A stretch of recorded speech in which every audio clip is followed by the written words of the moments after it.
Hola mujeres hermosas, buenos días, Dios les bendiga. Bienvenidas a este devocional número 312 de Mujeres Delicadas y Frágiles, en donde Dios nos irá transformando de ordinarias a virtuosas para su gloria. Amén. Antes de orar, mujeres hermosas, quiero leerles una porción de Proverbios del capítulo 22, los versos del 11 al 16. Dice la palabra del Señor así: El que ama la limpieza de corazón, por la gracia de sus labios tendrá la amistad del rey. Los ojos de Jehová velan por la ciencia, mas él trastorna las cosas de los prevaricadores. Dice el perezoso, el león está fuera, seré muerto en la calle. Fosa profunda es la boca de la mujer extraña. Aquel contra el cual Jehová estuviere airado, caerá en ella. La necedad está ligada en el corazón del muchacho, mas la vara de la corrección la alejará de él. El que oprime al pobre para aumentar sus riquezas, o que da al rico, ciertamente se empobrecerá. Amantísimo Señor, Dios y Padre maravilloso, te damos gracias, Señor, en esta mañana. No solamente, Señor, por habernos despertado físicamente, sino también por habernos despertado espiritualmente, Señor, y por traernos a tu presencia para seguir hablándonos tu palabra, Señor. Por favor, ayúdanos a entenderla, Señor, para que podamos ser alimentadas, Padre, y podamos alimentar a otras también, Señor, a otros, sean nuestros hijos, sea nuestra familia, Señor, sean nuestras amistades, nuestros compañeros de trabajo, Señor. Ayúdanos para que tu palabra esté en nuestra boca, Señor. Edifícanos para que nosotros edifiquemos a otros, Padre. Señor, ayúdanos a amar tu palabra, Señor, amarte a ti más que a nada, Señor. Ayúdanos a estudiar tu palabra, a vivirla, Señor, y a enseñarla, Padre, diligentemente, mi Dios amado. Oh Dios poderoso, te damos gracias y te pedimos todo esto en el nombre de Jesús. Amén, Padre fiel. Bueno, mujeres hermosas, si tienen su Biblia, les invito a que la abran conmigo en Levítico. Vamos a leer el capítulo 21, los versos del 1 al 9. Levítico 21, versos del 1 al 9. Dice la palabra del Señor así: Jehová dijo a Moisés: Habla a los sacerdotes hijos de Aarón y diles que no se contaminen por un muerto en sus pueblos, mas por su pariente cercano, por su madre o por su padre, o por su hijo, o por su hermano, o por su hermana virgen, a él cercana, la cual no haya tenido marido, por ella se contaminará. No se contaminará como cualquier hombre de su pueblo, haciéndose inmundo. No harán tonsura en su cabeza, ni raerán la punta de su barba, ni en su carne harán rasguños. Santos serán a su Dios, y no profanarán el nombre de su Dios, porque las ofrendas encendidas para Jehová y el pan de su Dios ofrecen, por tanto serán santos. Con mujer ramera o infame no se casarán, ni con mujer repudiada de su marido, porque el sacerdote es santo a su Dios. Le santificarás por tanto, pues el pan de tu Dios ofrece, santo será para ti, porque santo soy yo, Jehová, que os santifico. Y la hija del sacerdote, si comenzare a fornicar, a su padre deshonra, quemada será al fuego. Hasta ahí leemos. Les voy a leer el comentario de Matthew Henry, que cita lo siguiente, dice: Como los sacerdotes eran tipo de Cristo, así todos los ministros deben ser seguidores para que su ejemplo enseñe a otros a imitar al Salvador. Él ejecutó su oficio sacerdotal en la tierra, sin tacha y apartado de los pecadores. ¿Qué clase de persona deberían ser entonces sus ministros? Pero si son cristianos, todos son sacerdotes espirituales. El ministro está especialmente llamado a dar el buen ejemplo para que la gente lo siga. Fin de la cita. Como ya hemos visto muchas veces, ¿verdad, mujeres hermosas? Cuando nosotros le damos nuestra vida a nuestro Señor Jesucristo, ¿verdad? Cuando nosotros venimos a Él arrepentidas, ¿verdad? Y confiamos en Él, aceptamos su sacrificio, y es por eso que le rendimos nuestra vida, porque creemos en Él, ¿verdad? Entonces nosotras venimos a ser salvas, ¿verdad? Y entonces Dios nos da el título de sacerdotes espirituales, ¿verdad? Como dice Primera de Pedro 2:9, que dice: Mas vosotros sois linaje escogido, real sacerdocio, nación santa, pueblo adquirido por Dios, para que anunciéis las virtudes de aquel que os llamó de las tinieblas a su luz admirable. Amén. Entonces ya nosotros, los que somos salvos, ¿verdad? somos sacerdotes espirituales al servicio del Señor. Amén. Y este capítulo 21 que tenemos aquí delante de nosotros habla de las reglas y de las regulaciones para los sacerdotes del Antiguo Testamento, pero que también nos aplican a nosotros, ¿verdad? Que ya somos sacerdotes del Nuevo Testamento, ¿verdad? Ya somos hijos de Dios y por lo tanto somos sacerdotes al servicio del Señor, ¿verdad? Y pues nuestro Señor Jesucristo es nuestro gran sumo sacerdote, ¿verdad? Por cuanto ofreció su propia vida como ofrenda, ¿verdad? Él solo se ofreció, así que Jesucristo es nuestro sumo sacerdote, es la ofrenda y es el altar, ¿verdad? Porque Él solito hizo todo, ¿verdad? Y su sacrificio quedó completo, es suficiente, ¿verdad? Ya no necesitamos de otros sacerdotes para confesarnos o para ir al Señor, ¿verdad? Porque cuando Cristo murió, se rasgó el velo del templo en señal de que ya Dios no nada más está en el lugar santísimo, sino que ya está en cada uno de los creyentes, ¿verdad? Ya no necesitamos ir a donde un sacerdote terrenal, ¿verdad? Porque ya nosotros somos sacerdotes espirituales al servicio del Señor, así que nosotros podemos entrar a la presencia del Señor las 24/7, mujeres hermosas, ¿verdad? Gracias a la sangre de nuestro Señor Jesucristo. Amén. Así que vamos a ver qué reglas, qué regulaciones Dios tiene aquí para nosotros, ¿verdad? En esta porción de la Sagrada Escritura. Los versos del 1 al 4 los vamos a volver a leer. Dicen: Jehová dijo a Moisés: habla a los sacerdotes hijos de Aarón y diles que no se contaminen por un muerto en sus pueblos, mas por su pariente cercano, por su madre o por su padre o por su hijo o por su hermano o por su hermana virgen a él cercana, la cual no haya tenido marido, por ella se contaminará. No se contaminará como cualquier hombre de su pueblo, haciéndose inmundo. O sea que aquí Dios le dice a los sacerdotes, ¿verdad? Que literalmente no podían contaminarse tocando muertos ajenos, pero podían tocar sus muertos de la familia, ¿verdad? Los familiares más cercanos a ellos que murieran, a esos sí los podían tocar, ¿verdad?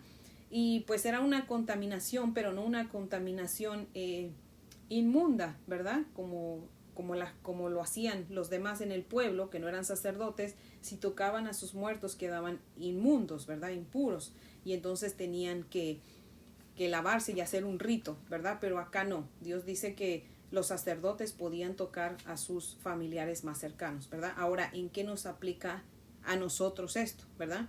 Bueno, como sacerdotes de Dios, Dios nos manda a no tener contacto con los muertos espirituales, a menos que sea para darles vida con la palabra de Dios, ¿verdad? Si nosotras como hijas de Dios pasamos tiempo con los del mundo y aún con nuestra propia familia en la sangre que no son cristianos, pues solo porque disfrutamos de sus actividades y nos gusta su compañía, pero no les hablamos del Evangelio, pues estamos comprometiendo nuestro llamado como sacerdotes, ¿verdad? Pero si el propósito de pasar tiempo con los muertos espirituales es compartir nuestra fe con ellos, entonces sí estamos haciendo nuestro trabajo, ¿verdad? Al cual fuimos llamados. Mismo trabajo que nuestro gran sumo sacerdote, nuestro Señor Jesucristo, hizo. Dice la palabra que Él fue amigo de pecadores, ¿verdad? ¿Por qué? Porque tenía el deseo, el propósito de salvarlos. Por eso es que Jesús se juntaba con los pecadores para predicarles, ¿verdad? El verso 5 dice: no harán tonsura en su cabeza, ni raerán la punta de su barba, ni en su carne harán rasguños. ¿Se acuerdan que ese mandamiento ya lo habíamos visto en el capítulo 19? Si le da vuelta a su hojita, vamos a buscar en el capítulo 19 los versos 27 al 28 para leerlos de nuevo. Dice: no haréis tonsura en vuestras cabezas, ni dañaréis la punta de vuestra barba. Y no haréis rasguños en vuestro cuerpo por un muerto, ni imprimiréis en vosotros señal alguna, yo Jehová, ¿verdad? Recordemos que Dios les dijo que no hicieran eso en el contexto de que les estaba advirtiendo que no hicieran lo que hacían los egipcios, de donde Dios los había sacado, ¿verdad? Y las cosas, que no hicieran las cosas que hacían las personas de la tierra prometida, donde Dios los iba a llevar, ¿verdad? Raparse, cortarse la barba, hacerse rasguños, hacerse tatuajes o cortadas en el cuerpo era una costumbre egipcia, y Dios aborrecía eso, ¿verdad? Y lo sigue aborreciendo. Por eso les vuelve a recordar aquí que no lo hicieran. Y a nosotros también nos dice lo mismo, ¿verdad? Ese mandamiento también aplica a nosotros. O sea, hace que si nosotros, si alguien, antes de venir al Evangelio, ya se hizo un rayón en el cuerpo, se hizo un rasguño, se hizo una cortada, se hizo un tatuaje, venga a Cristo como usted esté, porque en Cristo hay esperanza y fe. Amén. Hay esperanza y salvación. Amén. Así que venga a Cristo en arrepentimiento y el Señor le va a perdonar, ¿verdad? En Cristo todos los pecados quedan perdonados, mujeres hermosas. Amén. Solamente la blasfemia en contra del Espíritu Santo, la palabra del Señor dice que eso Dios no lo perdona, pero de ahí Dios todo lo perdona, ¿verdad? Entonces, si venimos a Cristo en arrepentimiento y fe, Él nos perdona, ¿verdad? Pero aquí Él quiere que nosotros leamos, ¿verdad? Sus reglas, lo que Él dice que no debemos hacer, sus leyes, ¿verdad? Para que si ya conociendo del Evangelio lo hacemos, pues entonces quiere decir que realmente no hemos entendido su palabra, ¿verdad? Y dice otra porción de la Escritura que si ya Cristo murió por nosotros, pero nosotros continuamos pecando, pues ya no hay más sacrificio para hacer, ¿verdad? Entonces, si ya conocemos del Evangelio y Dios dice que no debemos hacernos cosas en el cuerpo, pues no lo hacemos, ¿verdad? Así que bueno, vamos al verso 6, mujeres hermosas. Vamos a leer de nuevo el verso 6. Dice: santos serán a su Dios y no profanarán el nombre de su Dios, porque las ofrendas encendidas para Jehová y el pan de su Dios ofrecen, por tanto serán santos. O sea, aquí en el verso 6 Dios nos está diciendo que cuando nosotros dañamos nuestro cuerpo con tatuajes o con cortadas o con marcas, profanamos el nombre de Dios. ¿Por qué?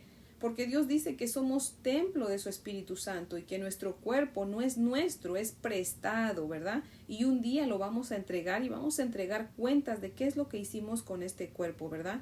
Aquí también nos dice que porque debemos ser santos, nuestro cuerpo debe mostrar santidad al igual que toda nuestra vida, ¿verdad? Y dice, ¿por qué? Dice, porque las ofrendas encendidas para Jehová y el pan de su Dios ofrecen, por tanto serán santos. O sea, como diciendo el Señor, ustedes vienen a mí y oran o me alaban, pues entonces vengan santamente hasta con un cuerpo santo, ¿verdad? Ya lo pasado, pero si ya me conocen, ya no hagan cosas en su cuerpo porque ustedes vienen a mi presencia, ¿verdad? Entonces tenemos que vivir en santidad, ¿verdad?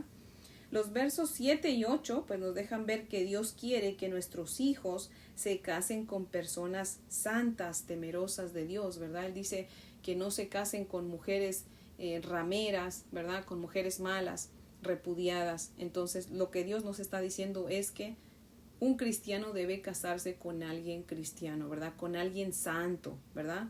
Que realmente sea un verdadero cristiano, que realmente sea un hijo o una hija de Dios, ¿verdad? El verso 9 dice, vamos a leer el verso 9, dice: y la hija del sacerdote, si comenzare a fornicar, a su padre deshonra, quemada será al fuego. Aquí es como que si Dios nos estuviera diciendo a todos aquellos que ya somos padres, ¿verdad? Ustedes son responsables de cuidar que sus hijos vivan en santidad para que no vayan al infierno. Ustedes como padres deben instruir a sus hijos en la palabra de Dios para que estos vengan a ser salvos. De lo contrario serán condenados, ¿verdad? Y ustedes como padres pues van a sufrir el dolor y la vergüenza, ¿verdad?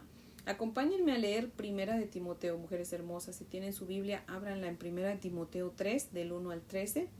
Dice la palabra del Señor así: palabra fiel, si alguno anhela obispado, buena obra desea, pero es necesario que el obispo sea irreprensible, marido de una sola mujer, sobrio, prudente, decoroso, hospedador, apto para enseñar, no dado al vino, no pendenciero, no codicioso de ganancias deshonestas, sino amable, apacible, no avaro, que gobierne bien su casa, que tenga a sus hijos en sujeción con toda honestidad.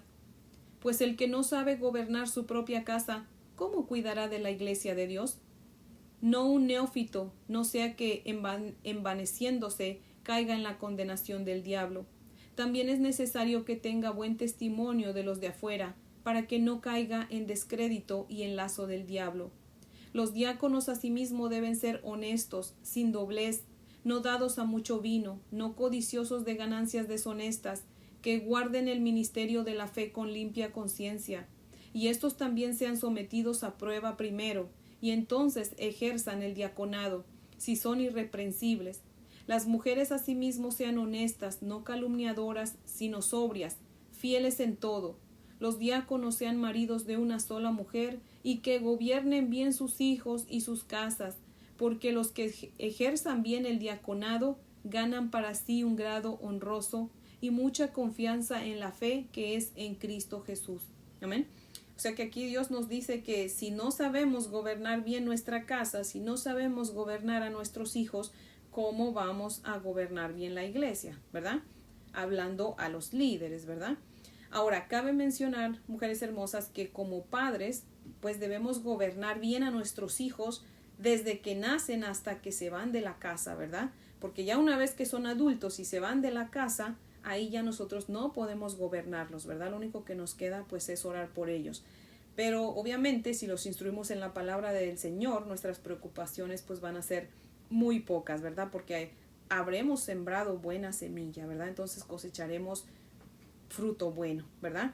Pero si siendo nuestros hijos menores de edad y viviendo en nuestra casa no los sabemos educar, entonces no podemos dirigir en la iglesia, servir en la iglesia, ¿verdad? Porque vamos a descuidarlos más y será peor, ¿verdad? Tristemente vemos a muchos hermanos que se dedican tanto a la iglesia que descuidan su principal ministerio, ¿verdad? Que es su familia, su cónyuge, sus hijos, ¿verdad? Y al paso del tiempo vemos que muchas veces esa familia pues es un desastre, ¿verdad? Entonces, ¿de qué nos sirve ganar el mundo si vamos a perder a nuestra propia familia, a nuestro propio hogar, ¿verdad? Mujeres hermosas, agarremos con una mano nuestro hogar y con la otra el ministerio, para aquellas que servimos, ¿verdad? O aquellas que tienen el deseo de servir en la iglesia.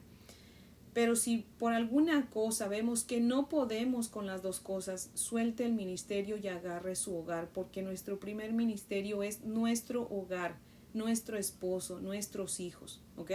Y ahí es un ministerio, por eso es nuestro primer ministerio, es un ministerio. A nosotros ayudar a nuestros hijos, ayudar a nuestro esposo, a nuestros hijos, instruir a nuestros hijos en la palabra de Dios, eso es un ministerio. Estamos criando hijos para que al rato ellos prediquen también la palabra o sirvan en algún ministerio en la iglesia, ¿verdad? Para que vivan vidas santas, mujeres hermosas.